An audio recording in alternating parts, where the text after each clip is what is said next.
In this video I'm going to talk about some of my personal beliefs and how they correspond to traditional Indo-European beliefs, which I believe all derive from one primordial truth expressed in the Proto-Indo-European religion.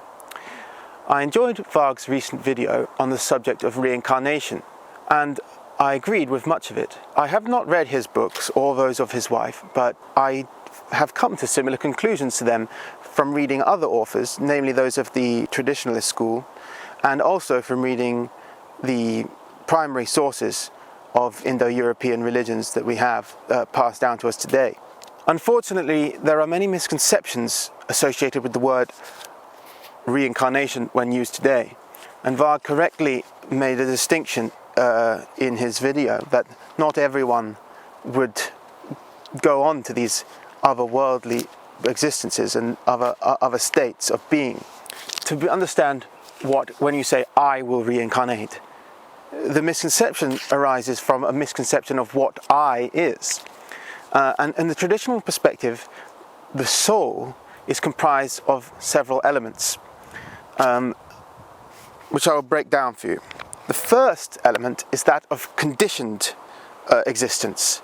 It is the I that most people mean when they say I. It comes down to essentially earthly cravings, desire. It is a form of desire, and it's associated with name and form, as Guénon recognizes. This is the first and lowest element of the soul, and it doesn't reincarnate. It manifests itself according to the desires of the earthly being within their life, and none of that will pass on to any other life. The more attached you are to that version of life, the less likely that anything of you will pass on, because you identify with something that is contingent. To explain the three elements of the soul, I will read first from Julius Evola's The Doctrine of Awakening. Three factors come together in the birth of a human being. The first is of a transcendental nature and is connected with the first three nidana. Ignorance, mania, and sankhara must in the first place have determined a darkening and a descending current that, through the second nidana, has already been given its direction, and through the third already tends towards an individuated form having an I consciousness. The second factor, on the other hand, is connected with forces and influence that are already organized, with a will that is already determined, thus corresponding to one of those processes of combustion that constitute samsara, and of which we have already spoken. These influences and this will can be considered comprehensively as a form of entity sui generis, which we may call samsaric entity, or the entity of craving. It is a life that does not exhaust itself within the limits of the individual, but which is thought of rather as the life of this life, and which is associated with the notions of demon, or daemon, double, and genius. Genius in the Roman sense, and daemon in the ancient Greek sense, that is, and of the fylgja of Old Norse, which occur in other traditions and which in the Indo-Aryan tradition already existed as, for example, the lingasarya or subtle body of Samkhya, or as that entity Gandharva, in Pali Gandhaba, which are nature spirit kind of entities, similar to the aforementioned genius of ancient Rome, whose presence a text of the earliest Buddhist canon records as necessary in addition to the parents for a birth to occur. In the text we have just mentioned, it says that the suprasensible I sees the demon wandering about until an opportunity for a new combustion presents itself on the occasion of the meeting of a man and a woman who may be suitable as its father and mother, that is to say, who may present it with a hereditary in accordance with its cravings. René Guénon also identifies the different elements of the soul in his book Introduction to the Hindu Doctrines. The individual being is regarded in its totality as a compound of two elements, called respectively nama, that's name, and rupa, form, which in effect represent the essence and the substance of the individuality, or what the Aristotelian school calls form and matter. These two last forms, however, have a technical meaning very different from their ordinary ones, and it should be observed in particular that the word form, instead of denoting the element we have so named to translate the Sanskrit rupa, denotes on the contrary the other element, which is properly speaking the individual essence. It should be noted that the distinction we have just pointed out although analogous to that made in the West between soul and body, is far from being its exact equivalent. The form referred to is not an exclusively corporeal form, although we cannot at present insist on this point. As for the name, it represents the sum of all the being's characteristics, qualities or attributes. A further distinction is to be made within the individual essence itself. Namaka, that which refers to the name in a more restricted sense, or that which the particular name of each individual should express, is the sum of the qualities properly belonging to the individual without his deriving them from anything other than himself. Gotrika, that which belongs to the race or family, is the sum of the qualities which the being derives from his heredity. An analogical representation of this second distinction may be observed in the attribution to an individual on the one hand of a prenomen belonging exclusively to himself, and on the other of a family name. Much might therefore be said about the original significance of names and what they should normally be intended to express. Just as the Hindu and Buddhist understandings of the soul are comprised of different elements, the Greeks had a similar conception. And Plato, rather like Buddha, was an intellectual man who was writing about this in a concise way for making it easy to understand. And Plato describes the soul as having three elements too. The first element is epitheumetikon. It literally means the little desirer, and it's concerned with eating, drinking, sex, mechanical animal desires, and you could be most often associated with the earthly desire for wealth. People you know who that seems their primary motivation are governed by this first element primarily. If I were to compare it to a body part, you would associate it with the genitalia and with the stomach, the digestive system. And in the caste system, its equivalent is the Shudra, the lowest. The second element, which Plato identifies, is the Thumoides. It's always wholly set on mastery, victory and honor. It's sometimes translated as spiritedness. It should be equated with the Fylgja of Old Norse and the demon, just as Evola writes in the book on Buddhism. This is the second element, is it pre-exists the first one, whereas the first one is conditioned by existence in this life. The second element is pre-existent, and it is concerned with opinion, because the way that it manifests itself is in the desire for honor, for glory, and of course you must think of Valhalla, and when the desire to achieve in death a glory that lasts forever. This is very Indo-European. The equivalent we have in many Indo-European religions for this second thing. So, as Evola said, the genius, which is a Roman thing, this is like a spirit that can be associated with a race or with a family, and it attaches to the human at the moment of conception. And it's not random, it's according to the parents. And there's usually a demon. Demon is the Greek for, it doesn't describe a type of entity like in Christianity, but rather the action of an entity, which is to inhabit, to possess, if you will. Or the Fylgja in Old Norse is like a guardian spirit or a guardian entity of a race or a family, and that is the second element of your soul, and it is desire to live on through glory, honor. And you can find a great example of it with the ancient Greeks, who had the word kleos, which means glorious fame, and it also refers to the medium by which that fame is communicated, namely songs, like by bards. It's very clear in the Homeric epics, the Iliad. You get Telemachus, the son of Odysseus. He's very concerned that his father may have died at sea rather than had a reputable death in battle, and it's a great concern for them. You know, it's in the Old Norse and Old Irish sources, right? So Old Irish have Clu, which is actually cognate with Greek kleos, and that was conveyed by bards, and that's why they could raise through their songs the man to immortal fame, or they could destroy him with satirical song or poems. And of course you have the exact same thing in Old Norse society with the skalds, or in Anglo-Saxon with the shop. It's the same thing, the same concept. In Old Norse example, it's most perfectly explained with this quote from Odin in the Havamal, when he, in the form of guest, in the Gestavatr. He says, cattle die, kindred die, you shall also die. But the good name never dies of one who has earned glory. Cattle die, kinsmen die, you too shall also die. But I know one thing that never dies, the glory of the great dead. So, how did this concept come to be so strong among the Greeks, the Old Norse, the Anglo-Saxons, the Celts? Of course, it comes from the Proto-Indo-Europeans. The concept is reconstructed in the Proto-Indo-European religion, and also the word, which is the root of Greek kleos, the Proto-Indo-European word is kleos. It is probably the case that in the Proto-Indo-European religion, it wasn't believed that most people would ascend to heaven or to the equivalent of Valhalla. Just like Valhalla, it was for an elite. And in the Proto-Indo-European conception, most people wouldn't transcend death. They would be trapped. And that's also the Buddhist conception, that most people are trapped in the eternal cycle of samsara. Only those who transcend death through the immortality of glorious honor and fame can then take a seat with the gods in Valhalla, or whatever the Proto-Indo-European equivalent was. This kind of differentiation is based on a total disregard for the concerns of the first element of the soul, which are earthly, purely material. The warrior aristocracy, the kshatriya, are represented as appeasing the second element that attaches itself to a race or to a family and is associated with your surname.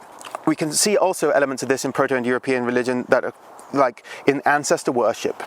So the word patri, or mater, meaning mother and father, associated also with patrikas or matrikas, which is a diminutive endings, meaning like a little mother and little fathers. They were worshipped in many Indo-European religions. They usually did this by going to grave sites, burial mounds, whatever, however they dispose of their dead, offering alcohol, flowers, food, lighted lamps and candles, and they even worship their own parents as a community at regular times of the year in accordance with the annual cycles. You may recognize this, those of you familiar with Germanic history and mythology, in the cult of the Matrinae, which is described by Latin sources as among the Germanic and the Celtic tribes, the Gauls rather, because it derived from the same Proto-Indo-European custom.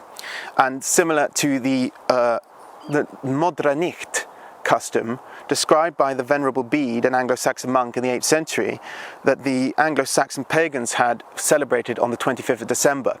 It means the Night of the Mothers, and it's clearly a night on which the Anglo-Saxon pagans would have venerated these daemons, as the Greek would say, fulgia in Old Norse, the spirit, in this case feminine spirits of ancestors, which they are protected by. Every soul is associated with a specific fulgia or daemon or genius.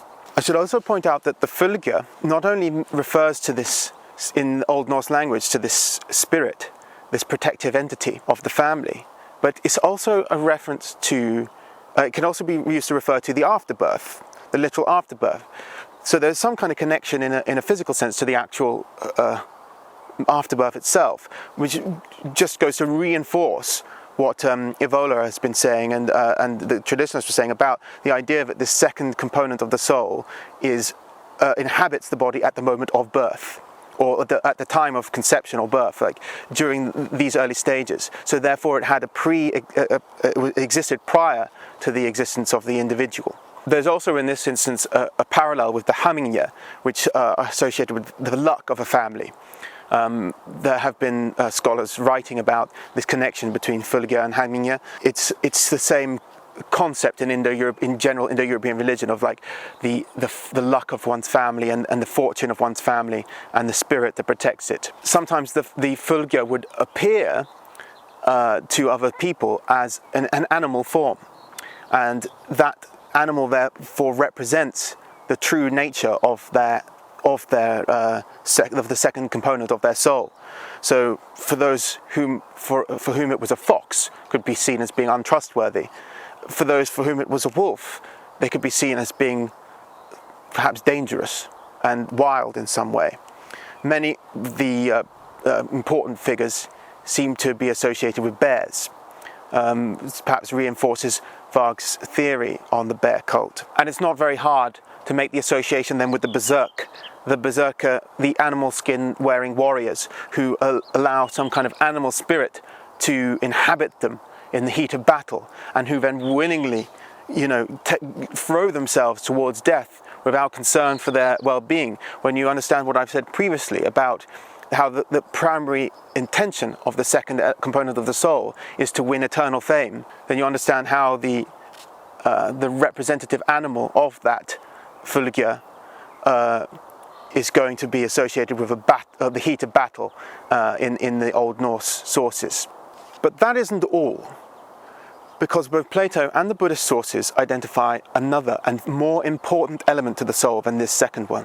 What is called by Plato logistikon, which is related to logos. A lot of Christian traditionalists like to talk about logos.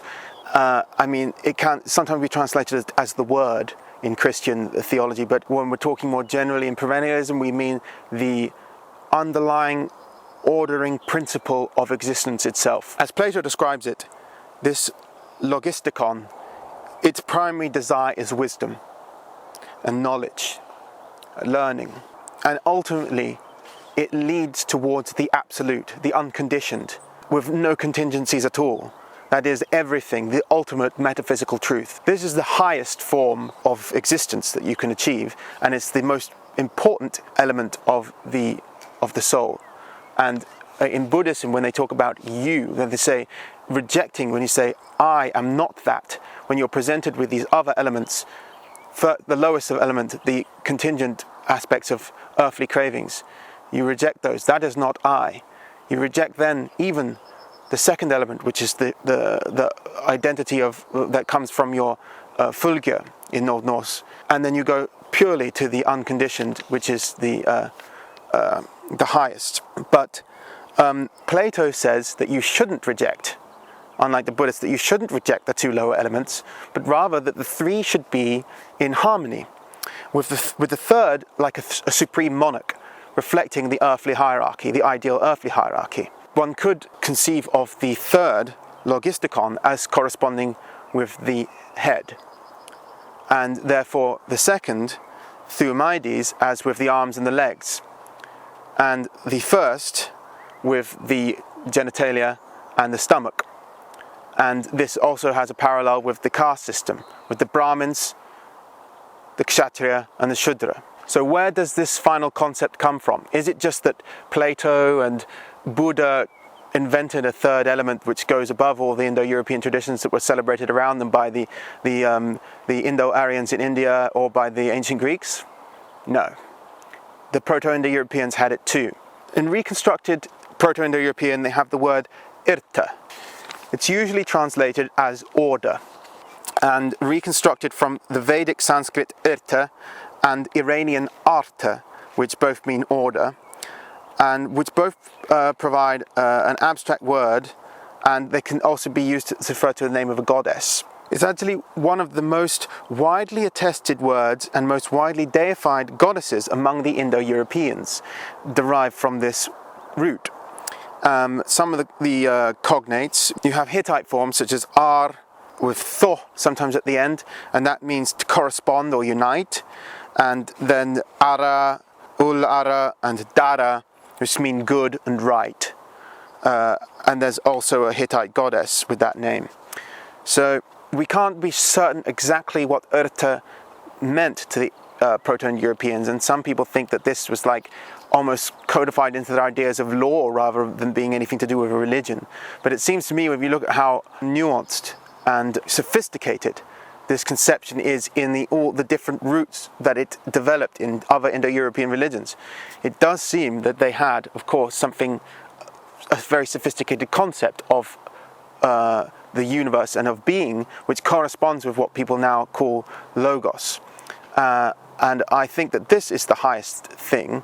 So yes, in short, to sum up, I do believe in reincarnation, but that this is not the ultimate goal of being. Yes, we do reincarnate. This third element of us that is basically God, that is in all of us and is continuing, but it shouldn't be seen as restarting each time, because it is constant and it's in everyone. The second element is the element that reincarnates. It goes from one element to the next in a family or in a race, and it stays within this tribe and it attaches itself to a people or a family according to how the nature of those people themselves, if they correspond to the nature of that entity. But the first element does not reincarnate. It has no immortality at all, and it is the lowest form of self. And that is the self that is most prolific and common in the modern age, in the Kali Yuga. And that is the self that must be rejected. And then we move towards the second and the third, and have some kind of harmony between these three components of the soul. So I hope I've made myself clear and that you found this information interesting and enlightening. Thank you for listening.